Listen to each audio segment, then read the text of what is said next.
What's going on, Dusty? What up, Mr. Plank? How are you, dude? When are you leaving for Austin? Thursday. Thursday. Tomorrow, if possible, I will need to move up with you. We have Dabo Sweeney, his staff and players, starting right now at 10 o'clock tomorrow morning. Oh, that's fine. Yeah, you want to do 9 a.m.? Yeah, probably. Let's just kick the show off. Or unless you want to go after. It's up to you. No, let the listeners know. No, because they slot for 2 hours. You know, Dabo, of all the head coaches, he gets one of the biggest windows. Typically for Dabo, he gets 45-minute allotment for himself. Right. And that the over-under for that's like 4.5 questions. Dabo, he can go. Right. It's always really good stuff, but he's typically got a lot to say. I always enjoy getting a chance to chat with him. Well, I always enjoy, and I know some people can't. I know some people are over it. I can't get enough of him, Dusty. I get the biggest kick out of that guy. I like Dabo. I love Dabo. I do too. I really do. I really do. Hey, listen, we're going to get to your game. So look at us getting everything done on the air today, because I'm doing the Brent Venables show tomorrow at 11 a.m., so this works out well because I'll be able to sit here and talk to you. Let's go. And Grayson will be back in, and Josh will return from vacation, and now we know when Dusty's going to be on. I mean, ding, ding, ding. Bam. Everything coming together. Winning. Kind of like it seems to be coming together. Look at us. What have you heard? You liking the chances for Oklahoma here on John Mateer? I mean, yes. I guess I've always liked the chances since Ben Arbuckle came. It just felt like it makes all the sense in the world for everybody. I think that when you look at the way John Mateer thrived in this offense, and even spent a year not playing in the offense, but serving as a backup to Cam Ward, understanding, getting a grasp. You spend 2 years in a system with a coordinator, with a quarterback's coach. There's comfort, there's familiarity, and then when you can go out and have the success that John Mateer did and have 44 touchdowns, you got to think that yum, give me some, right? He likes it and he wants more of it. Why mess with a good thing? And then you put on top of that the proximity to where he's from and University of Oklahoma, and listening to his head coach, Jake Dickert, talk yesterday. He let him know, it sounded like he did not shy away from, he wants a bigger stage. Yeah. He wants a bigger opportunity, and boy, he's got that potentially right at the University of Oklahoma. So I don't, it's never a done deal till it's a done deal. But I think I speak for a lot of people. I'd be very surprised and borderline shocked if John Mateer doesn't officially transfer to Oklahoma and he's not the quarterback for the Sooners next season. I think that this was, always the plan. Right. Once you were able to get Ben Arbuckle to come in, I think this was the plan, and it sure looks like, based off what transpired yesterday, a massive step closer in that direction for Oklahoma and John Mateer coming together. Can I just ask a general question here, Dusty, that's not on a specific players or even Oklahoma? What is the fix for this timing, this season of college football, if you will, that we're in? Do we have to find a way to not start portal season or free agency until February? And what's the reality of that? Because I'm sure the coaches want to get these guys on campus ASAP and start spring ball. I mean, what, in your opinion, from the people you talk to and your thought, is the fix? Well, nobody's very happy with the calendar. I can tell you that. And what I don't know, and when I talk to coaches, I don't know if they know, but what is the academic requirements and or restrictions of pushing the portal window back? I don't know. I think some people would say, well, you've got to be enrolled. Like there's a cutoff date and you've got to be enrolled in class. And, the fact that this is still, student athletes, quote unquote, and that, the element of academia is very real, which I'm a proponent of. I'm not here to try to say that we don't need to continue to keep getting an education at the forefront and being a part of this. But I do hope, and I do just wonder if there's a way that you can have, your cake and eat it too. For me, and this is, you heard James Franklin say this. I've heard a lot of coaches say this on the record, off the record, that we need to find a way to complete the college football season before we start this portal/free agency period from beginning. I'm not smart enough, and I'm not qualified enough to know exactly how you make that happen. But there's a lot of people that want to see that happen. Is that a reality? I hope so, because I do not like the current state of where things are from a bowl game standpoint.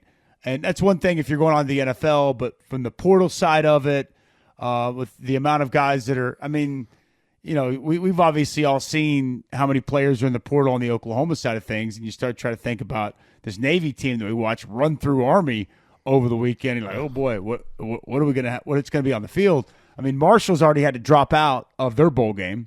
They're not even gonna be able to play. They had 29 players enter the portal, so that's not gonna happen.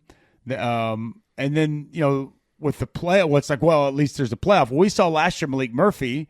He enters the portal, didn't participate with the team against Washington, and now we see it with the Penn State backup quarterback Bo Perbula, who actually had a small package in that offense that, he's more of a mobile guy, short yardage, and he had to step in second half against Wisconsin this year. Well, he decided that based off of whatever information he's getting, he has to enter the portal and leave the team. And this is a kid that's from Pennsylvania, grew up wanting to go to Penn State, graduated in 3 years from Penn State, and now he's not going to be with his team. I hate it. It's unfortunate. And I don't know anybody that agrees that the calendar for this system that is currently in place makes a lot of sense. How do you fix it, Chris Plank? Mm-hmm. I wish I knew. You know what I mean? Me too. What have you heard? Like, as far as the academic calendar, is that like, is there no wiggle room on that? Here's what I've heard. So you talk to all the same people I talk to, whenever you get these guests on Sirius XM, and, I think you feel and hear the same things I do, is that everyone always seems to be hamstrung by that semesters, and or some places are on quarters. But Correct. Regardless of the academic decision, right, if it's quarters or if it's semesters, this is always a time to where you can get in, right, where you can be quote-unquote eligible because everyone takes a winter break. I guess my question would be, you're not going to change the academic calendar, and the thing I hear is any adjustment would end up being earlier rather than later. And I don't like that, because then you've got it going on in the middle of the season. And I don't even know how that would work. Someone said that they're not even going to open the portal, that maybe the idea would be, let's not even open the portal until the summer and get all this done, during the summer. And I think that would be good, Dusty. But based on the way that the school calendar is, I don't know if there's a fix right now that is super easy, because you can't move it up. I feel like you got to move it back. And then if you move it back, are you able to get in school and be eligible? I don't know. It's a mess. I wish they would just move it to the summer. I think that would make it easy. One portal period post spring. Right. It would. Now, I'll play devil's advocate. Go ahead. On that. I'm all here. No, and I'm not saying you're wrong, but I get it. Because again, as much as coaches hate this, what coaches are going to be a proponent of? Well, if you're not going to be there at the end of a season going into the next year, why am I going to waste practice time in springtime with guys that aren't going to be there? I would rather have the guys that are more than likely going to be on my roster, have them learn my system, go through an entirety of winter conditioning, spring practice, before we get into the summer months and get ready for an upcoming season. So, but I heard somebody throw out there, and I don't really like this either, is start the season earlier and, just to have the season end sooner. And I don't know if I am a big fan of that either. What are we going to starting games at the beginning of August? Yeah. I don't know. I don't know what the right fix is, but doesn't this just feel weird? Yeah. Doesn't this just feel wrong. I really wish there was a way, and I hope there is. And James Franklin called for a commissioner of college football, which has been talked about a lot. And maybe we get that at some point, and they can make decisions that continue to better shape the future of college football, which I think there's so much good about it. But this is an area that needs to be tweaked. It needs to be looked at. It needs to be find a better path. But I wish it could be this simple, that a portal/free agency period does not begin until the season ends. And I think that would really lend itself to players being far more willing to complete the duration of their current season than ending it so abruptly and, prematurely. So, again, just because I say that's an easy and maybe an easy solution, it's a complex, potentially path to get to that solution. I mean, yes. And I know we usually wait until the second segment to hit the text line, but there's some really good ones here I wanted to throw in front of you quickly. Chapstick hit us up and said they're either student athletes or they aren't. If we're changing the student part of it, just separate it out and make it a minor league football program. I don't think anyone wants to do that. And I don't think at least from now, Dusty, I don't think they're going to end up being employees either. That's the whole piece of this. There's been a big, and even within the settlement, the NCAA versus House that I believe is going to begin July 1. There's, clear language in there that these are not employees. These are student athletes. It is a gray, murky, foggy area, and one that is, again, above my pay grade. And again, though, I think that is what that aspect of, being able to keep it that way is what is going to also help enable and allow you to keep a lot of other sports and have scholarships readily available for those sports. I'm definitely pro doing whatever we have to do to continue to provide the opportunities for young men and women, getting chances to play sports and be on scholarship. And if that's what it takes, then that's what it takes. But it does just seem odd, doesn't it, that we're going to have potentially a $20 million salary cap to pay these players, yet they're not technically employees. It's just, it's interesting. Oh, it is. It is. Here's one from the 405. Ask Dusty what he thinks about starting the college football season the first Saturday of August and having it wrapped up by the end of December. That way the championship game and then the portal season opens from January 1st to the 20th. I've heard, I just mentioned that. And I've heard some people say that. I don't love it. Well, it's going to make for some hot games. Yes. For fans and players. But I got to be honest, as much as I don't love it, I think I like that more than the current state of what's going on. I agree. So I would be open-minded to that. Give me a lot of domes. Is that a reality? I mean, because no doubt about that. I mean, you'd have to essentially just start the calendar a month early, right? I mean, because you're gonna have training camp starting. You're talking about really having no off season. You have training camp starting early July. Wow, I don't think anyone would like that. Like for instance, the 405 says change it to one portal opening after. Change it to one portal opening only after spring. Well, we talked about that, and then you brought up the potential counter to that as well. So I do think if players know after a season that they don't want to be somewhere and they're not really all in, I don't think coaches really want them to be there. You know what I'm saying? Right. And they would rather have players that want to be there and again start working towards what that next season looks like, because once that season ends, springtime is really you're on to that next season. Mm-hmm. And so that's where I think that you would rather start afresh that winter, spring into summer, and it just flows right into fall.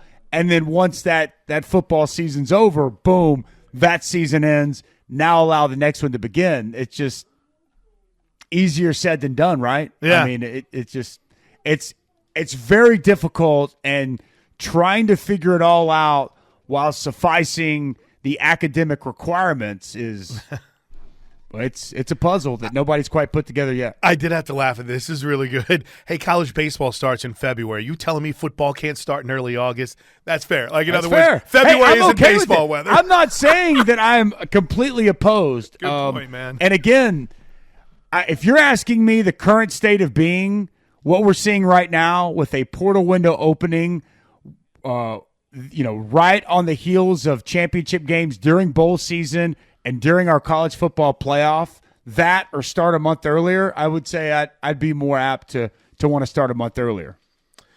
Let's break. That's really good stuff, man. Do you think we need a commissioner? Hold that. Think about it. We'll talk about it when we come back. How's that? Because I think this is a whole other – this is great July radio, by the way, that we're doing right now. I just want to point this out. We might want to tape this, Grayson, and re-air it. It's just very topical, though. It's evergreen. It's very topical because you literally just heard a coach from a playoff team make the statement yesterday, we need a commissioner in college football. Yes, thank you. And there you go. Dusty's like, forget your July content, Plague. Did you just hear what James Franklin said? We need to talk about this now. Dusty Dvoracek on the Ref is sponsored by Yaila Ghazni, attorneys at law. If you have been in a car wreck, don't waste time. Get the help you deserve. Call Rob and Will at 405-800-8080 or in Tulsa, 918-800-8080. Experience the difference. Get back to life. Get more for your settlement. More with Dusty next. Hey, this is Luke Elzinga, and you're listening to The Ref, the home of Sooner fans. So the cliffhanger question was this, Dusty. Does college football, as James Franklin brought up, need a commissioner to help it organizationally? What do you think? Yes. I think that they need some form of commissioner, a consultants that, to me, like, I would like to see like a Bob Stoops, not necessarily. Sorry, Coach, I'm going ahead and volunteering you for a job, but like a Nick Saban, a Bob Stoops, right. a Mac Brown.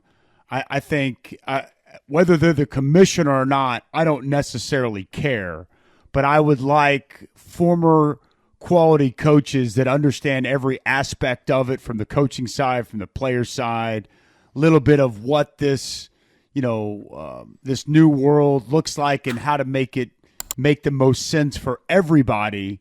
I want them in some form of, adversarial role. Like, I need them advising whatever this commissioner is, because I do think that, and I think that those men that I mentioned, amongst many others, I think those coaches really care about all aspects of still finding a way to keep, some aspect of the college football experience there. So, yeah, but I do think, because, college football operates monetarily and just structurally different than anything else. And, it needs to be overseen. It needs to be run by someone with that central focus. And it is such a... just look at the way it's structured within an athletic department. How many other sports have a general manager? How many other sports have a president just over that sport? In college, none. Yeah. See what I'm saying? Like, yeah. we already treat football completely different than anything else. Why wouldn't we want someone guiding that sport and having that vision and having that, that sole purpose, helping ensure and see to it that this thing continues to move down the tracks in the right direction? So, yes, I absolutely think you want to call it a czar, you want to call it a commissioner, you can call it whatever you want, a board, a panel, I don't know. Yeah, there needs to be some type of governing body that sole focus and mission is on strategically planning out the future of college football so that we can still, have its growth, its prosperity. But I don't want just business people making these decisions. Right. I want football people in the room helping shape, mold, and take us into this new frontier of whatever this whole thing looks like. All right, Dusty. One more. Do you agree or do you disagree with that? I agree with you 100%. I agree It's with you. okay It's if you don't. No, I really do. Who's pushing back? That's my question. Like, who out there is saying we don't need this? Because I think everyone realizes not only do you need it, it needs to happen soon. Yes. Is it still older presidents? I love Joseph Harris as the Oklahoma president. I think that you're seeing a lot of younger people in presidencies because it was always like the universities that would push back against it. But now, I mean, who do you hear is saying no, that we don't need this? Whenever it comes to a czar, when it comes to a little bit more of a realization that football is different, we can't treat every single sport like it's the same anymore in college. It's just not reality. I don't know. I don't really hear the pushback. Okay. Therefore, let's do it then. Let's make it happen, baby. Let's go. Hey, listen, we just kind of touched on Mateer. Yeah. So not anything on the reporting or anything of that nature. Just your thought. I think you said, you didn't have a Washington State game, but you've watched a bit of him. Yeah, What's kind of been the scout that you've heard and had on John Mateer? I mean, the guy can really throw it. He can push the ball down the field. He is way more athletic than what I realized. Once you look at him, he moves really well, can move well laterally. And the guy led the country in total touchdowns. I mean, I think it kind of speaks for itself. Size is good enough. He's probably right around a little under 6'1"-ish, probably 215, 220. I think, though, his athleticism impressed me more than what I had realized or what I had thought going into it. So, and I just, the understanding of the system scheme and what's going to work, I get you excited. Now, I'll also point out he did not have the level of competition that, he's going to see, obviously, in whatever bigger league he goes to. I mean, I'm going to speak to it. I think he's coming to Oklahoma, so me too. That's fully my expectation. I mean, I'm looking here at 24/7 Sports. 100% is the crystal ball prediction to come to OU. I mean, I think most people, again, I think it'd be shocking if he doesn't. So there's going to be a level up in competition and defenses that he sees. But, so is the case for a lot of quarterbacks that make a jump. Cam Ward didn't seem to have a problem this past year going from Washington State to Miami. And I would fully expect John Mateer is going to be able to make that transition in a good way. So, but he's a good athlete, man. Yeah. And he can really throw the football. I mean, he's really exactly what you're looking for to run this offense for Ben Arbuckle. I was wondering what our guy Jeff Lebby was going to do at quarterback after Van Buren got in the portal, and then we saw, we haven't talked since Jackson Arnold committed to Auburn. Yeah. But it looks like this a little surprising, huh? Yeah, a little bit. A lot of bit, I think. Luke Kromenhoek is going to go to Mississippi State now, and I think if you're looking at 24/7, I think they had him as their top quarterback. Yeah, overall. And then, interestingly enough, Van Buren goes to LSU. I saw it's just musical chairs everywhere with some of these quarterbacks. I didn't fully grasp or understand that. I don't know behind the scenes, and I don't know monetarily what some of this stuff really means. But Blake Shapen's coming back to Mississippi State, and then Michael Van Buren gets into the portal. I think most people kind of thought that Jackson Arnold was going to be heading to Mississippi State, and he was definitely they were in the running, but he goes to Auburn, and I guess Hugh Freeze had quite the pitch, and they got some really talented receivers. Maybe that was an aspect of it, but Luke Kromenhoek, I definitely had him. He came to the game against Miami whenever I had Florida State this year, and there's a lot of people think he's got tremendous upside. He's still very young, very raw. And I'm sure Jeff Lebby's going to be excited to welcome him down to Starkville. But, man, keeping up with some of these portal players and at the quarterback spot, good luck, man. I feel like it changes minute by minute. It's kind of musical chairs with a lot of this stuff. Hey, one thing that I thought was great, we did not touch on together, I'm sure you have, but the video that I saw of Deion Burks and the conversation with Brent Venables. Do you know what? You say that, Dusty? We really haven't talked about that a lot. I'm not even kidding, right? Grayson, we really haven't talked about that as much as we should with Deion Burks coming back. I don't think we've mentioned it. Yeah. I mean, that we mentioned that. Yeah, well, we mentioned obviously he's coming back. But like the whole video and everything and how they went about it, Like, we haven't even really taken the time because everything's been so fast. But, yeah, I thought that was huge. He threw an okey doke at Coach Venables because, it looked like he was essentially letting him know that he's out. Right. And then he shows that jersey. I just saw relief on the face of Coach Venables. I'm anxious to see. This year was not what I or many people expected for Deion Burks. He is an explosive athlete. Speed, power, agility. He's obviously very compact and well put together. When going back to watching him in the spring and my expectation for him this year, I thought he was going to be one of the more productive receivers in the country. And obviously, the injuries plagued that. We didn't get a chance to see him in just a ton of games. It was, kind of hit and miss. Got off to a great start with the amount of targets and then, closed it up against Missouri. But I think that is big. Given all the receivers that have departed and left, for him to come back, and I think he's going to have a chance in this offense to have a great season. Obviously, you got to stay healthy, but I did not find that insignificant. And I don't know how many people thought that was going to be a reality. Like I hadn't heard many people say one way or the other on Deion Burks. So whenever I saw that video and I heard that news, I thought, boy, nice to see get some good news and a receiver that wants to stay and stick around. And I'm sure he would welcome a John Mateer to be distributing him the football. I got to tell you something, dude. I absolutely, whenever, I was thinking about the future of this receiver position, would have never thought that the last two standing would have been Jaden Gibson and right.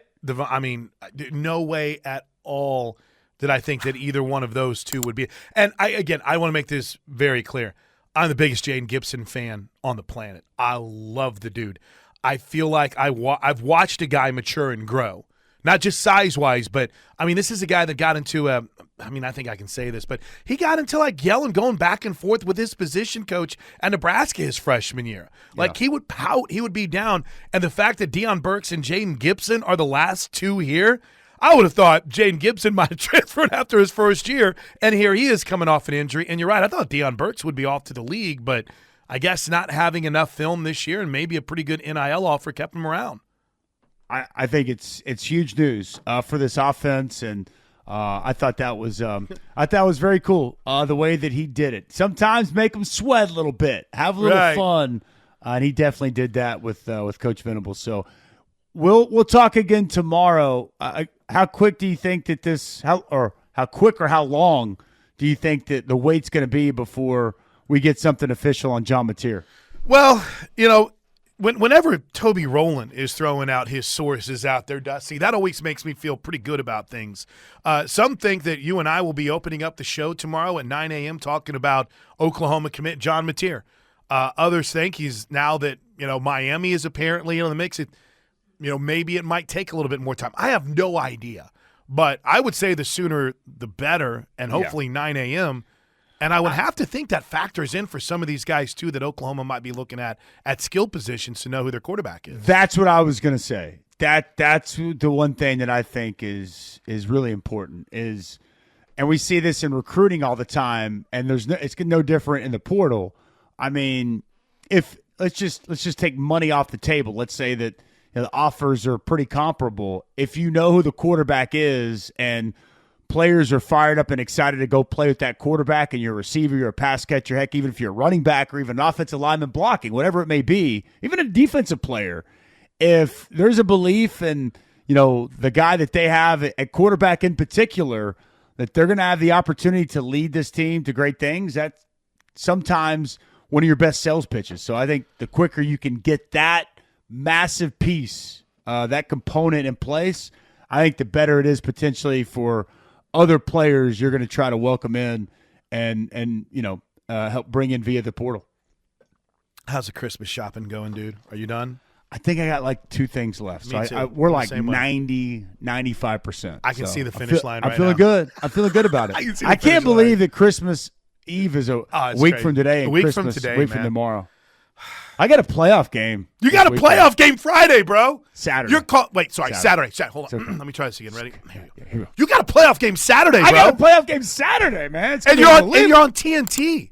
I am. Do you get more money for that? I mean, have you ever been on TNT before? Can I jack that up? It's like, listen, he's on the home of Nitro back in the day. You better give Dusty more money. Or is it all just pretty much the same? It's all the same, right? It's all, yeah. I mean, it's all my ESPN staff, crew, everything. That's cool. They're just going to run it over on TNT. You know what? I haven't asked, but maybe I should ask. Hey, can we get a little pay bump? We're over on TNT now. That's the home of NBA. We should get a little bit more. All right, buddy. I know you're busy. We'll talk to you tomorrow. Right off the top, right? 9:05 tomorrow? Yes, sir. I'll talk to you then. All right, see you, brother. That's Dusty Dvoracek.